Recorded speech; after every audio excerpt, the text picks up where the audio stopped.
perseverança nessa cidade maravilhosa. E para os que não me conhecem, né, eu sou o Fausto Filho, pastor da Igreja do Betel Brasileiro em Bancários.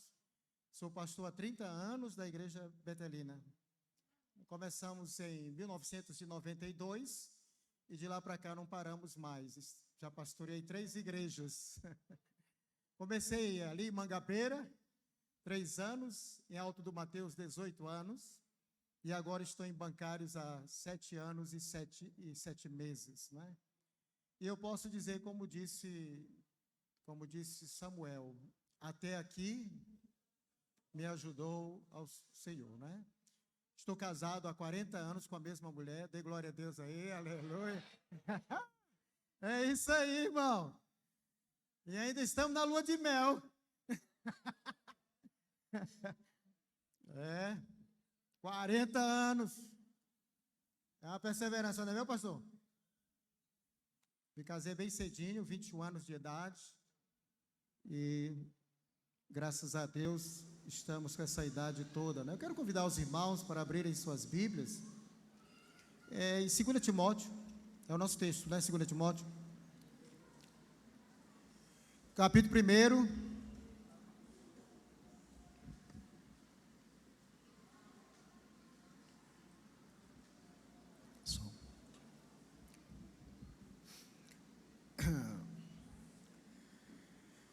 Segunda Timóteo, capítulo 1, do verso 3.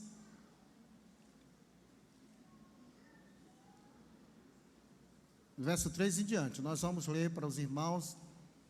Os irmãos acompanharão na sua própria Bíblia aí.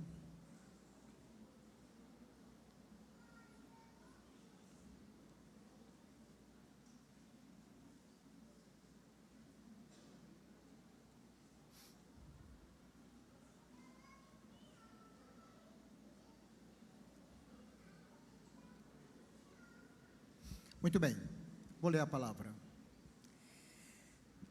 O apóstolo Paulo, ele escrevendo a Timóteo, seu filho na fé, a partir do verso 3, ele diz assim: dou graças a Deus, a quem sirvo com a consciência limpa, como serviram os meus antepassados, ao lembrar-me constantemente de você, noite e dia, nas minhas orações. Lembro-me das suas lágrimas e desejo muito vê-lo, para que a minha alegria seja completa. Recordo-me da sua fé não fingida, que primeiramente habitou em sua avó Lóide e em sua mãe Eunice, e estou convencido de que também habita em você. Por essa razão, torno a lembrar-lhe que mantenha viva a chama do dom de Deus que está em você, mediante a imposição das minhas mãos. Verso 7, vamos ler juntos. Pois Deus não nos deu o espírito de covardia, mas de poder, de amor e de moderação. Na minha versão diz equilíbrio, né? Então nós vamos orar e vamos pedir a Deus que fale ao nosso coração. Pai querido, te damos graças, Senhor amado, por estarmos aqui na tua casa. Muitas orações foram feitas para esse culto, para essa festa acontecer, ó Deus, de forma maravilhosa. E eu me sinto honrado de estar inserido na festa e quero te pedir agora que o Senhor me use como porta-voz da tua palavra para trazer a mensagem, ó Deus, dessa primeira noite. E eu me entrego absolutamente aos teus cuidados. E te peço, ó Deus, dá-nos, ó Deus, a porção. Aos irmãos, quietude no coração, nenhuma preocupação, nenhuma ansiedade. Mas que possam estar como Maria, que esteve ali aos pés de Jesus, quando Jesus chegou em Betânia, para aprender, para receber a instrução do Mestre. Assim os irmãos estejam aquietados interiormente, para receber a palavra do Senhor. Assim nós oramos, agradecidos, em nome de Jesus. Amém e amém. Irmãos, o texto que nós lemos, ele tem como tema a fidelidade no cumprimento da missão. E essa fidelidade, ela é requerida por Paulo ao seu discípulo, Timóteo. Considerando que o apóstolo Paulo está prestes a morrer, encerrando assim o seu ministério, e ele está trazendo Timóteo para perto, para lhe dar as últimas instruções. E nessa introdução, queridos, eu quero falar um pouco sobre o apóstolo Paulo, para depois me deter um pouco sobre Timóteo. São os dois personagens que nós temos aqui.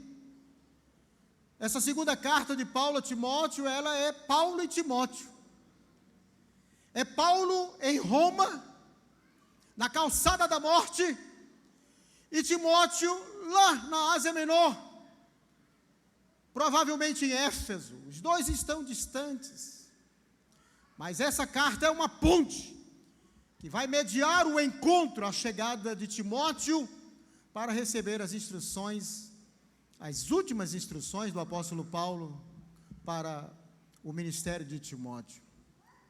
Então o apóstolo Paulo, estando preso novamente em Roma, percebeu que havia chegado ao fim do seu ministério. Sua vida, modelada de acordo com os ensinamentos de Jesus Cristo, estava prestes a encerrar. Por essa razão, ele comissionou Timóteo, seu representante, para dar continuidade a seu trabalho. Antes de sua morte, o apóstolo Paulo deixou esta carta de despedida e capacitou a igreja para prosseguir em sua ausência. A missão de disseminar as boas novas continuaria. Amém, amados irmãos? A missão continuaria. A impressão que temos é que, sendo o apóstolo Paulo, o grande Paulo, o homem de privilégios excepcionais, que foi arrebatado até o terceiro céu, que aprendeu o evangelho diretamente de Jesus, já ressurreto, não é? Ou seja, não tem que substitua um cara desse. Não tem. Aonde vou arranjar um substituto para o apóstolo Paulo? Essa mesma concepção sobre Paulo e quem o sucederia, poderíamos no Velho Testamento também imaginar, quem poderia suceder Moisés?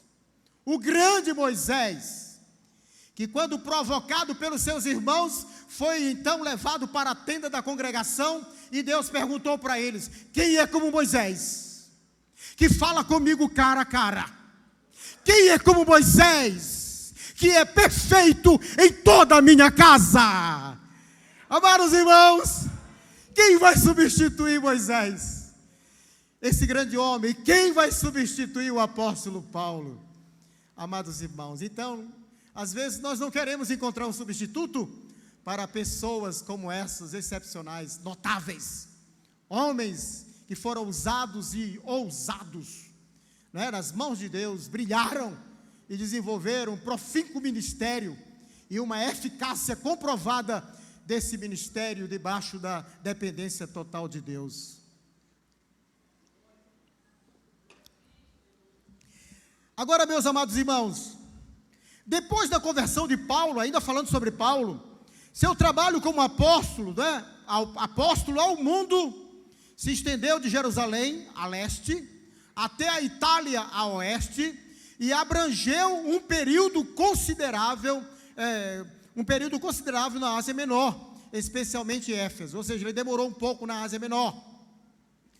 Esse período chegou ao fim, quando Paulo foi preso em Jerusalém, e ficou encarcerado em Cesareia, e em prisão domiciliar em Roma. Algum tempo depois, foi solto, e prosseguiu com o seu ministério. Nesse tempo, escreveu 1 Timóteo e Tito, então foi preso novamente em Roma. Esta segunda carta escrita da prisão em Roma foi dirigida no final de sua vida, redigida no final de sua vida e enviada a Timóteo, seu fiel colaborador e representante. Nessa ocasião, Timóteo estava na província da Ásia, provavelmente em Éfeso, e Paulo pediu que ele fosse a Roma o mais rápido possível. Considerando que a obra de Deus não pode parar, amém, amados irmãos? Diga assim comigo, a obra de Deus não pode parar. Considerando que a obra de Deus não pode parar, assim Paulo passou o bastão para Timóteo e o desafiou a dar continuidade ao trabalho. Louvado seja o nome do Senhor. A obra de Deus não pode parar, amados irmãos. E o que Paulo vai fazer agora é passar o bastão. Tendo cumprido o ministério, essa carta, amados irmãos, é um divisor de águas, ministerialmente falando. É Paulo deixando o bastão na mão de Timóteo. É a história de Paulo findando com a morte e decapitação da espada romana. E surgindo agora, no cenário do reino de Deus, da igreja de Deus, um homem que talvez não estivesse entre aqueles que poderia estar na frente de toda essa obra que o apóstolo Paulo já vinha fazendo. Timóteo era jovem, diga para o vizinho, era jovem. Ele era tão jovem, que o apóstolo Paulo advertiu dizendo assim: ninguém despreze a tua mocidade. Ele era muito jovem, não é? Aparentemente inexperiente, mas não era, amados irmãos. Nós temos o texto sagrado aqui, nessa última carta de Paulo. Ela não revela um homem frágil. Timóteo não é um homem frágil, não é um melancólico esquisito, não é alguém que se anonimatiza e se exclui, absolutamente. Ninguém pode conservar essa imagem por causa de sua vida nova, por causa de ser ainda novo, de maneira nenhuma. Timóteo foi bem discipulado, amém, amados irmãos, e foi bem firmado na fé, e por incrível que pareça, aparentemente não está preparado, mas na visão de Paulo, Timóteo é o cara, Timóteo é o homem certo, Timóteo é o instrumento de Deus para uma nova fase da igreja. Louvado seja o nome do Senhor. Coisa linda, amados irmãos, é ver essa carta de despedida, o apóstolo Paulo entregando o bastão. É nessa carta que ele vai dizer: combati o bom combate, acabei a carreira, guardei a fé.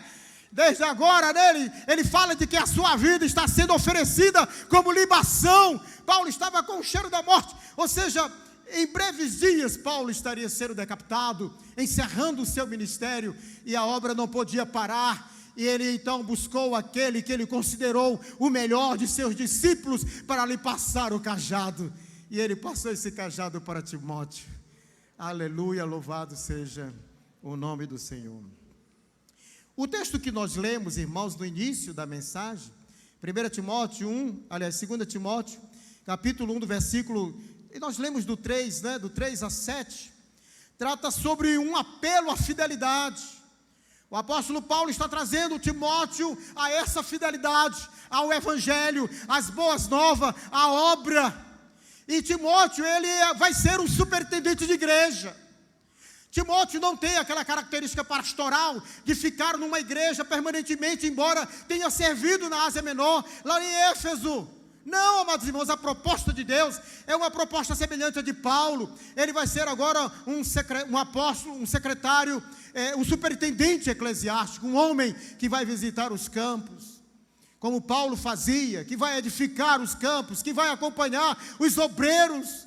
É uma instância maior, é um trabalho que ultrapassa os trabalhos de uma igreja local, e que agora Timóteo está sendo desafiado para continuar o mesmo trabalho que Paulo vinha fazendo, o mesmo trabalho de supervisão de campo, de aberturas de campos, sabe, de distribuir obreiros para os campos, como Paulo fazia. Ele colocou Tito lá em Creta e disse para Tito: constitui presbíteros das outras cidades. Esse era o trabalho do apóstolo Paulo, e agora esse será o trabalho de Timóteo. Timóteo vai trabalhar assim, meus amados irmãos. E é dentro dessa visão de obra de Deus, de continuidade da obra de Deus, e do grande desafio da obra de Deus, e da adversidade que estava por vir sobre a vida de Timóteo, que o apóstolo Paulo então vai adverti-lo e vai incentivá-lo. E aí nós temos 3 versos que eu quero destacar com os irmãos. Dê uma olhadinha para a sua Bíblia, acompanhe comigo. Nós temos aí o primeiro versículo, não é? Que eu quero destacar. É justamente o verso de número 5, Quando ele diz assim: recordo-me da sua fé, diga comigo, recordo-me da sua fé, não fingida, uma fé verdadeira, uma fé firme. Aí ele diz mais, né?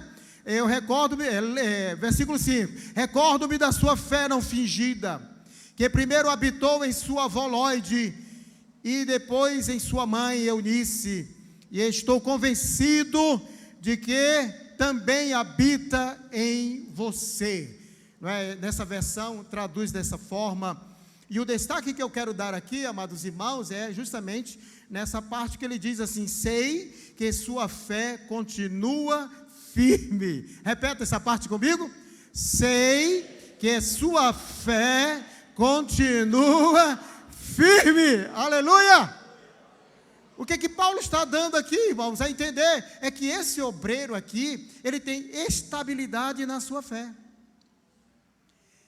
A fé de Timóteo, que lhe foi conferida a partir de sua herança familiar, e obviamente na lida ministerial, na convivência com o apóstolo Paulo, é uma fé bem firmada, é uma fé alicerçada. E Paulo está dizendo que essa fé existe e que essa fé é firme. Esse é o obreiro que Deus vai usar, aquele que tem uma fé equilibrada. Louvado seja o nome do Senhor. Aí ele diz isso: sei que a sua fé continua firme. Louvado seja o nome do Senhor.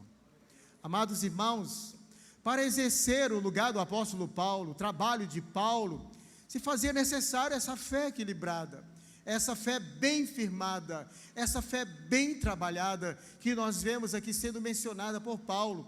Paulo não está de maneira nenhuma, vamos dizer assim, depreciando Timóteo, ele está muito pelo contrário, reafirmando o conceito que ele tem a respeito do seu discípulo. Isso é muito importante, eu ouvir do meu líder, né? Do meu pastor, daquele que é meu mentor, que eu tenho uma fé equilibrada, que eu tenho uma fé firme. Timóteo precisava ouvir isso, e nós também precisamos de que alguém diga: você está bem firmado, você está alicerçado, Deus pode contar com você. Aleluia. Agora você vai perguntar a uma pessoa do seu lado, aplicando essa parte, pergunte aí: e a sua fé está bem firmada?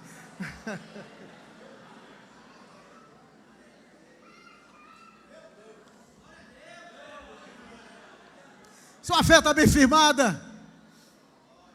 Essa pandemia, irmão, foi uma peneira, um crivo, um teste de fé. Eu ouvi um pastor dizer para mim agora, recentemente, lá no Betel. Ele disse: pastor, boa parte das minhas ovelhas foram embora e eu não sei porquê. E elas nem se despediram. Quase que eu chorava com ele, sabe? Porque eu também perdi algumas. O que faz um crente abandonar a igreja? Não é? E não se despedir do seu pastor? Mal alicerçado. Não aprendeu o evangelho, aprendeu outra coisa. Talvez tenha aprendido a bater palma com os crentes, mas não aprendeu a palavra, não estava alicerçado. Uma pandemia veio e derrubou para fora, como uma enxurrada. Até hoje, irmãos, depois que a pandemia perdeu força, ainda mando mensagem para essas ovelhas. Nem leem a minha mensagem. Estou quase chorando aqui. O negócio é sério. Pelo amor de Deus. E eu fico pensando, e o que eu preguei? Quase criei calo na garganta. Eu visitei, né? Mas o problema é que não foi trabalhada a fé. Infelizmente o coração não recebeu a palavra. Mas Paulo está dizendo uma coisa que todo obreiro precisa ouvir: você tem uma fé firmada. Aleluia! Você tem uma fé firme, você tem fé sólida, a sua fé foi bem trabalhada, você está firme e Deus vai te usar. Louvado seja o nome do Senhor. Deus vai te usar. É isso que o obreiro está querendo ouvir da sua parte.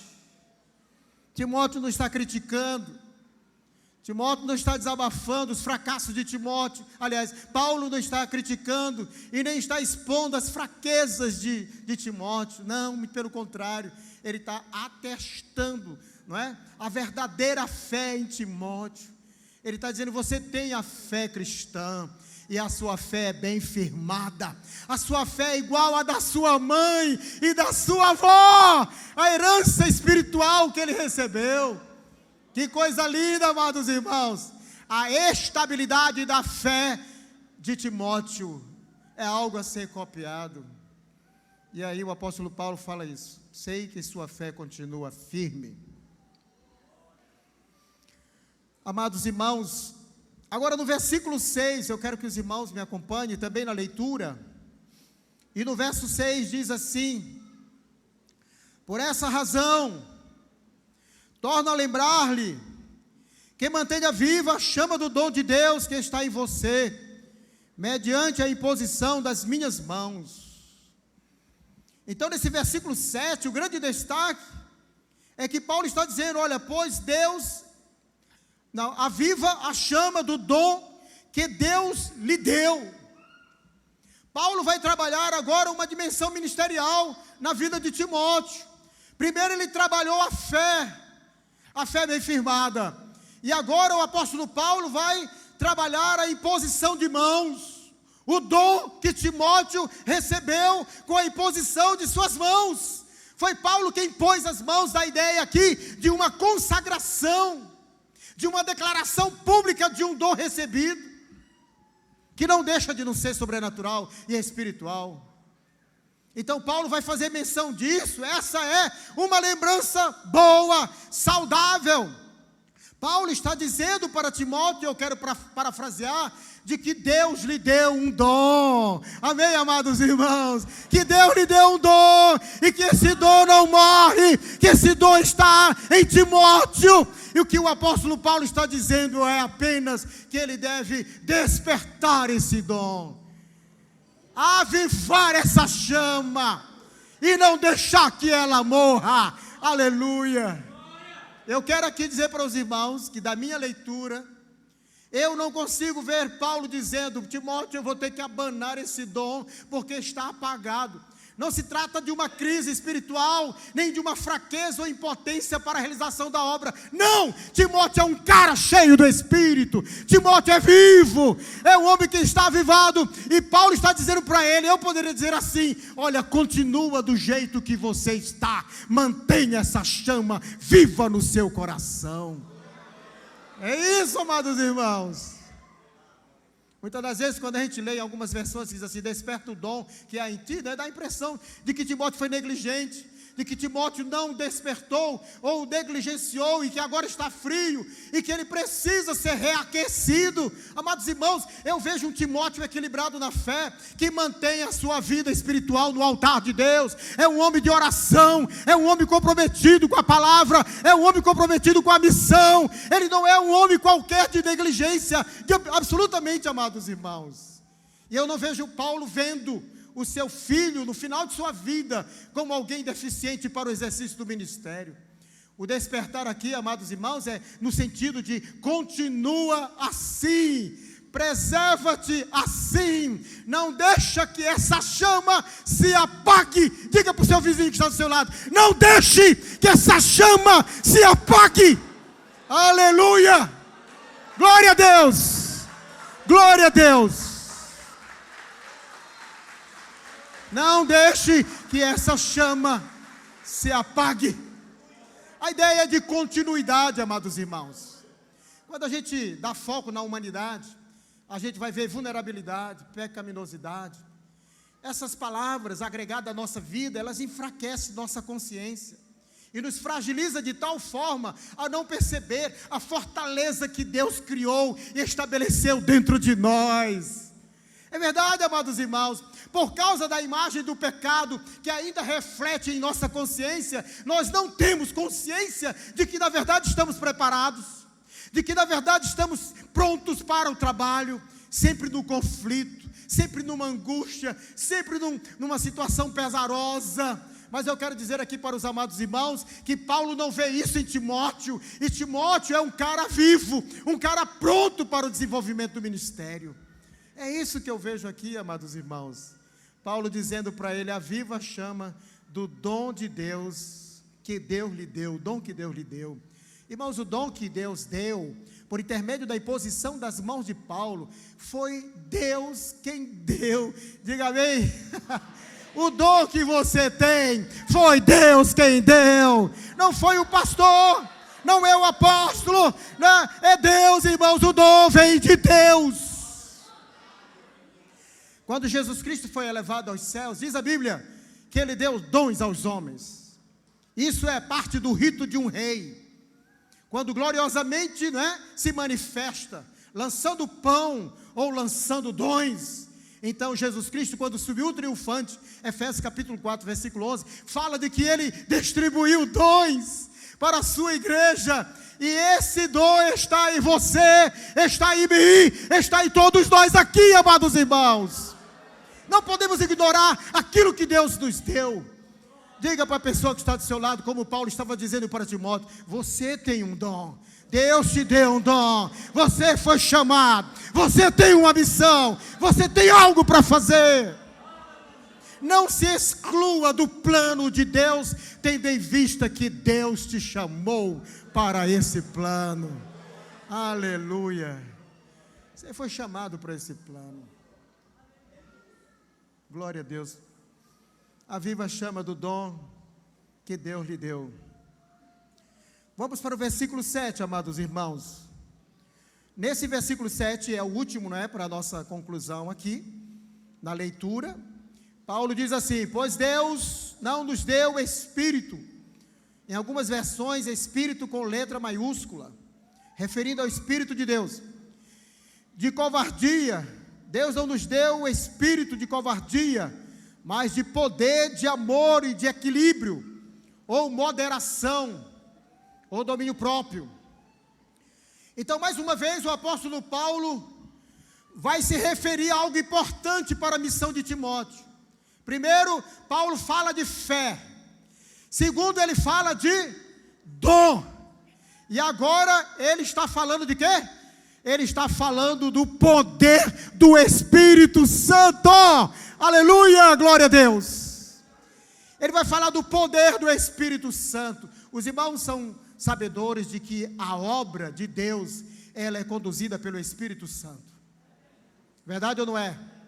Jesus disse: ficai em Jerusalém, até que do alto sejais revestido de poder, e ser-me-eis minhas testemunhas, tanto em Jerusalém, Judéia, Samaria, até os confins das terras. Então, na igreja de Antioquia, Atos capítulo 13, diz a Bíblia: o Espírito falou no meio da igreja: separa para mim Barnabé e Saulo para a obra que eu tenho preparado. Amém? Então, quem manda na igreja e quem conduz os ministérios, quem distribui os dons, é o Espírito Santo de Deus.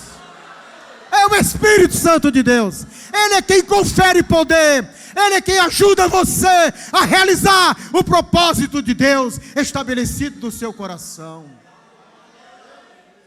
Paulo está falando de um recurso sobrenatural e divino, que é o Espírito de Deus em nossa vida. Amém, amados irmãos? Paulo está trazendo a lembrança do poder proveniente do Espírito.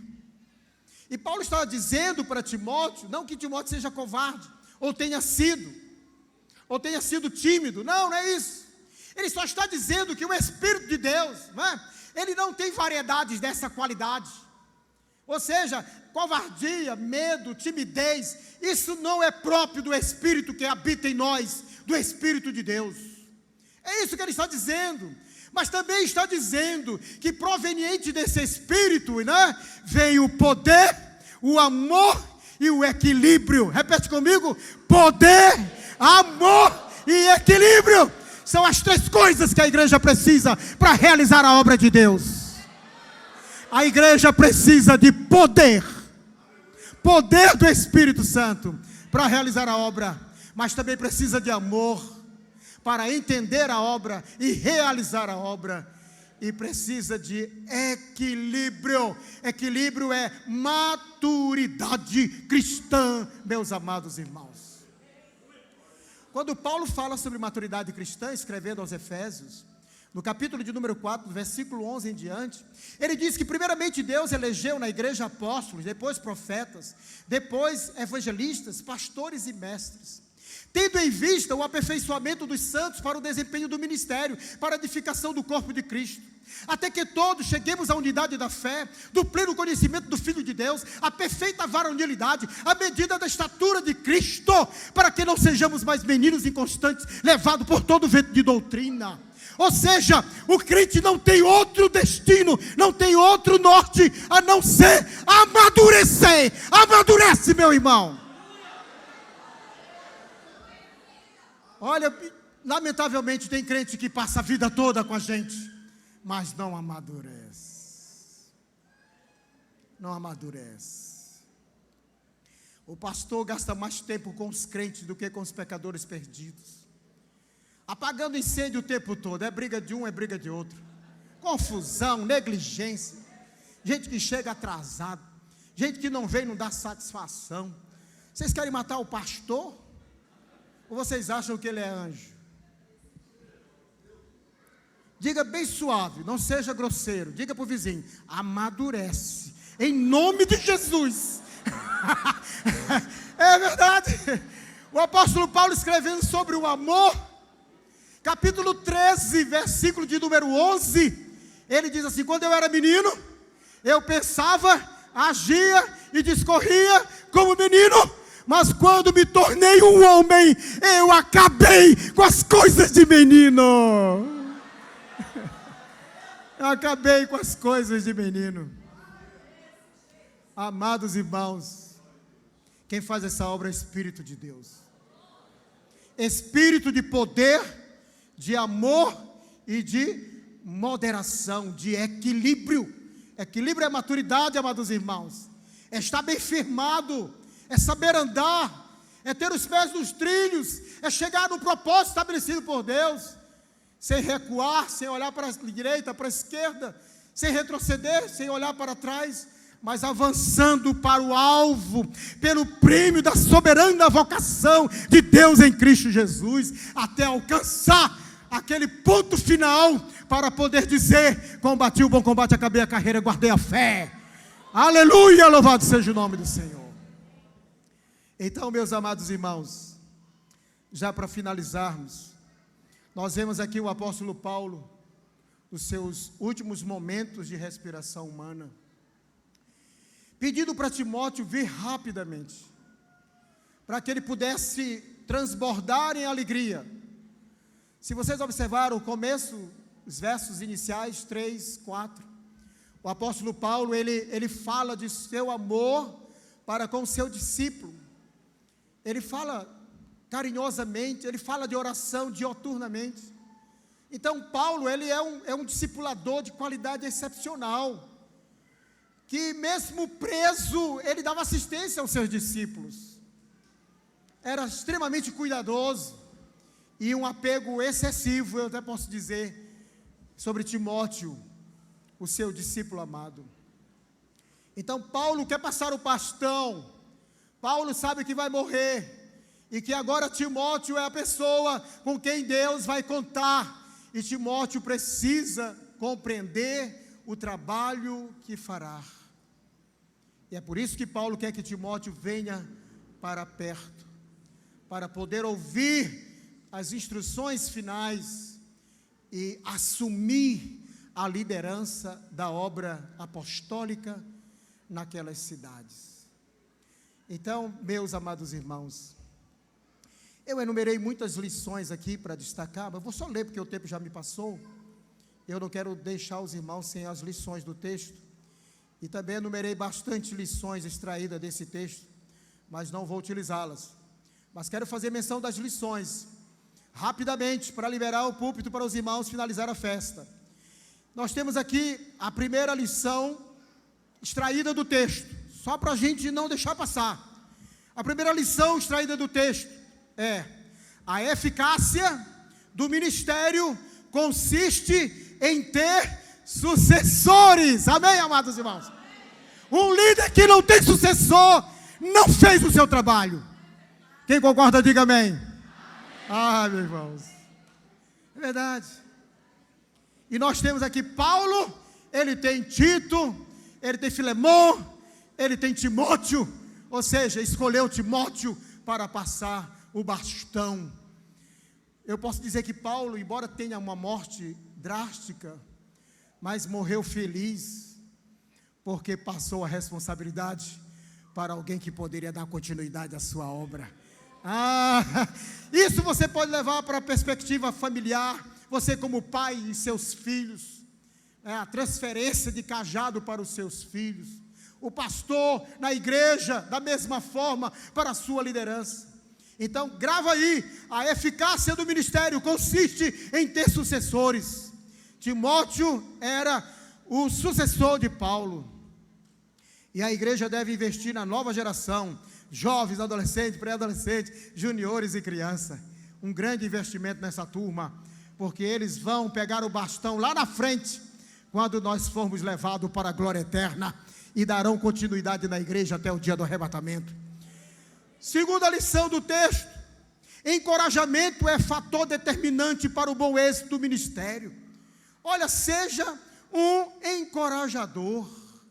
Porque tem gente, amados irmãos, que chega só para derrubar, para ver defeito, para exortar, nunca tem um consolo. Pelo nome de Deus, olha, elogie esse líder em nome de Jesus, pelo amor de Deus.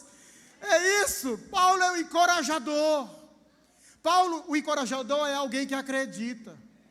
Vocês não imaginam uma palavra de encorajamento que eu recebi no princípio da minha fé, há 43 anos. O dirigente da minha congregação chegou para mim e com um olhar de expectativa positiva, ele disse: eu acredito em você. Ai, irmão, eu quase não dormi aquela noite. Já me senti um obreiro de gravata e tudo. Aleluia! A fé daquele cara foi semente na minha vida. Hoje eu sou um pastor para a glória de Deus. Então encoraje, anime, empurre, mande para frente. Eu sei que a exortação tem seu lugar, mas não seja só exortação, pelo amor de Deus. Terceira lição: sem poder não tem como ser eficaz no cumprimento da missão. Os irmãos concordam comigo? E aí, como é que está o poder de Deus na sua vida? Consegue ainda se levantar de madrugada para orar? Ainda consegue jejuar pelo menos até 9 horas da manhã? Você tem coragem ainda de evangelizar? Hein? Como é que está o poder? Então eu quero dizer para você que sem poder não tem como ser eficaz no cumprimento do ministério. Diga para o vizinho acordar: vai buscar o poder. Vai buscar, irmãos, o poder existe, mas você tem que pedir, tem que buscar, senão não vem. Não vem. Ou você ora e pede, ou não vem. Não vem, amados irmãos. Sem poder você não vai fazer nada. E Jesus já advertiu lá no Evangelho de João, capítulo de número 15, versículo 5, parte C. Sem mim, você já sabe, né? Tem que bater na porta dele. Ele foi quem disse em Mateus: todo o poder me foi dado nos céus e na terra. Lucas 10, ele disse: eis que eu vos dei poder, autoridade, para pisar serpentes e escorpiões e para desfazer todo o mal. Amém, amados irmãos? Agora busca esse poder e você vai ver como Deus vai te usar. Sem poder não tem como ser eficaz no cumprimento da missão. Quarta lição: a passagem do bastão não pode ser negligenciada. Já falei sobre isso. Você precisa ter alguém para entregar a missão que Deus lhe deu, para que ele dê continuidade. Elias fez isso, Moisés fez isso. Por que você não faz? Pense em alguém. Se não tem, arruma, mas trabalhe na vida de alguém para deixar o legado, para deixar a experiência, para deixar, né, para que ele continue o trabalho. Avivar a chama do dom é uma disciplina diária. Vamos repetir essa? Avivar o dom. Eu disse que avivar a chama do dom é uma disciplina diária. Vamos lá? Avivar a chama do dom é uma disciplina diária. Todos os dias você tem que orar. Ó Senhor, Tu me deste esse dom. Eu quero trabalhar para o meu Senhor. Eu quero te servir com esse dom. É isso. Tem que orar, meu amado irmãos. E aqui eu finalizo. Espero que Deus tenha falado alguma coisa no seu coração. Porque falou para o meu. Amém? Vamos orar? Vamos ficar em pé. Fazemos uma oração.